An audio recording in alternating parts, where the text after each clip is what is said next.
kénopodes, les mauvaises herbes en général, dans les blés pour pouvoir les déchaumer au chisel. Le but de broyer les kénopodes, enfin les mauvaises herbes en tout genre dans la parcelle, c'est d'avoir plus de facilité à pouvoir intégrer les pailles et enfouir les mauvaises herbes pour les faire mourir, pour les désherber plus facilement. Parce que si on a beaucoup de verdure et les mauvaises herbes qui sont hautes et denses, on ne pourra pas bien intégrer les pailles et elles-mêmes dans le sol et ça ne pourra pas les faire mourir comme, comme on l'aurait voulu. Donc c'est pour ça que là cette année, avec la sécheresse qu'il y a eu, tout ça, il y a des blés qui n'ont pas poussé et bien sûr les mauvaises herbes ont pris le dessus.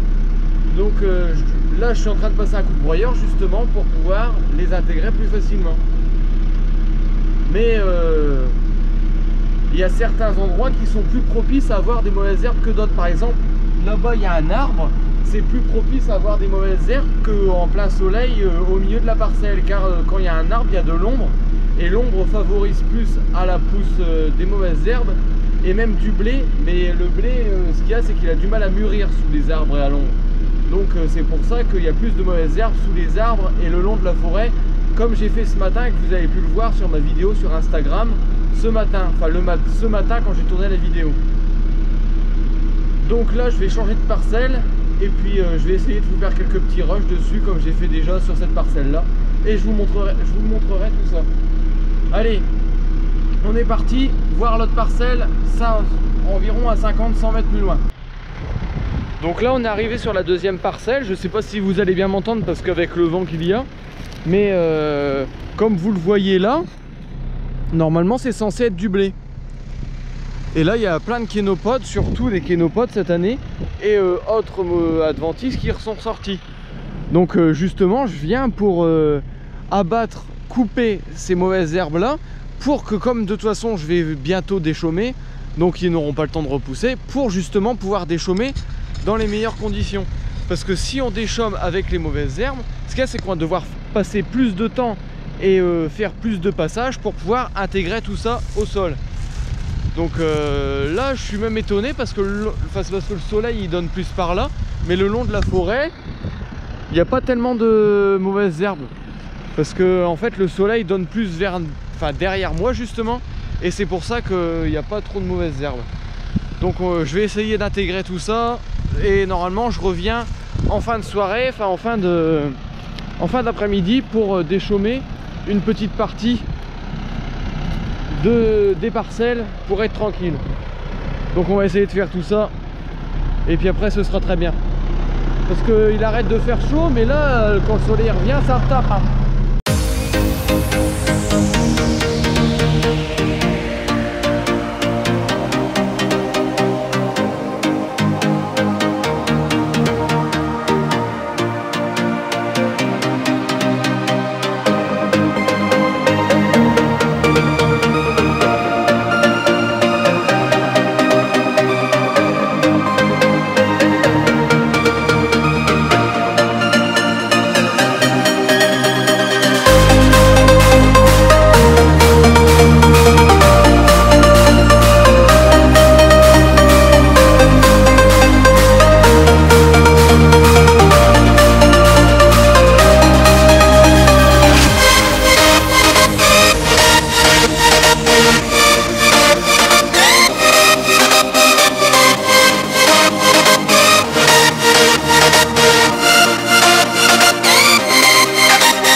De la vidéo, on va faire un peu de déchaumage. Donc la parcelle ou la première parcelle que j'ai fait ce matin, qui n'est pas dans la vidéo malheureusement parce que je ne l'ai pas faite, en fait c'est une terre très argileuse et très forte, et le problème c'est que là je suis à 7 à l'heure et le Kubota il en chie mais à fond. Là je suis en 7ème à 2000 tours, enfin il y a 8 vitesses à sous-charge sur le Kubota. Et tu verrais comment ça ralentit, comment il peine le moteur, des fois on entend, mais là ça va mieux. Il y a une partie vraiment en bas où là ça y allait fort et qu'elle était très compactée, mais là ça va. Ça y est, c'est la première fois que je suis en train d'inaugurer le nouveau Chisel, donc qu'on a acheté, qui faisait je crois 4 mètres, non repliable. Et du coup on a dit que le mécano, enfin c'est le mécano qui vient chez nous, en fait il nous l'a trouvé parce qu'il fait aussi recherche de matériel, et il nous l'a réduit en 2,50 m. Et donc c'est impeccable, ça dépasse du tracteur de chaque côté, c'est la largeur qu'il faut, pas trop tirant, donc impeccable pour nous, ça il peine pas énormément à part aujourd'hui quoi, mais sinon c'est faisable. Et bon, vu que c'est des dents qu'on appelle ça en queue de cochon, en fait ça fait un peu ressort dans la terre, et du coup ça, quand on roule à une certaine vitesse, ça effrite les mottes. Donc ça permet de ne pas avoir de grosses mottes et de commencer à casser les grosses mottes. Bon là ça marche pas vraiment parce que vu à l'allure que je suis en descendant ça marchait, mais là ça marche plus.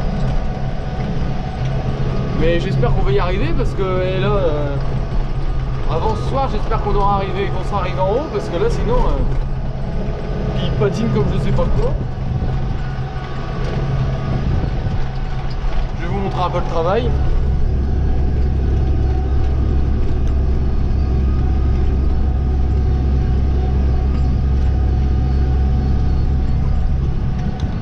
Donc on avance pas trop mal. D'habitude j'avance plus vers 8-9 à l'heure. Là je suis à 7,34. Bon, c'est compliqué de garder le bras droit et qui tient bien parce que avec les secousses que ça fait. Mais on va y arriver. Donc tout l'intérêt justement de broyer avant. Comme je roule pas très vite, pour intégrer et détruire tout, c'est mieux. Mais voilà, donc je vous montre un petit peu l'après-midi, entre guillemets, une journée, parce que sans la traite, une après-midi de travail.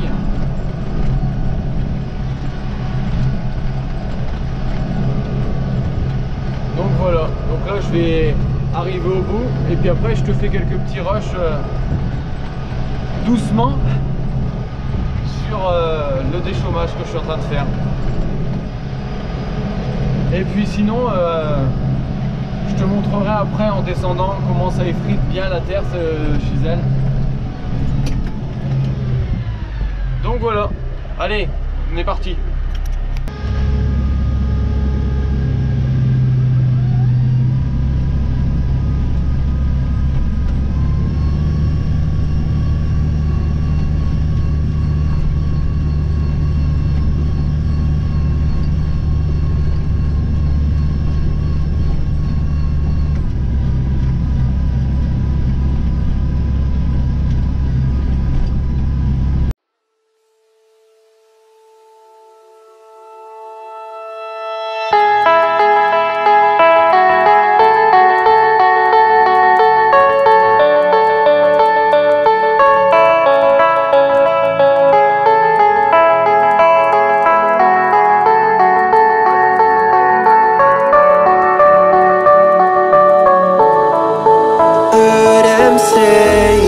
Best days pass us by, and most long for a place that they never find. I'm afraid I wake up when I die, and it is too late to climb any mountain. Time is of the essence, the blood running through our core.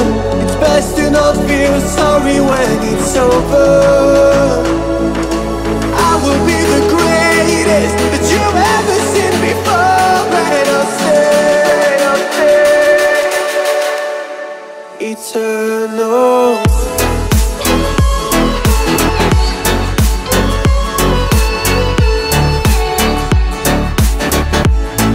Eternal.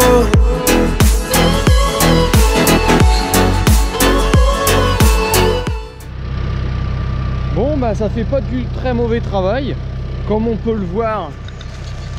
Là, donc là, c'est de la terre un peu sableuse, hein. Ça fait un peu, c'est très friable, comme on voit là, ça se manie facilement.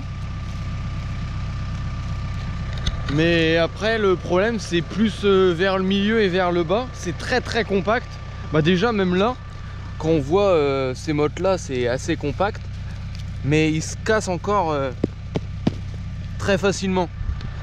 Mais après, le seul gros problème, c'est quand je monte, pour monter, parce que avec les trains de tonneaux qui sont encore plus tassés que le reste, le tracteur ça bouge un peu et moi je suis secoué un peu dans tous les sens.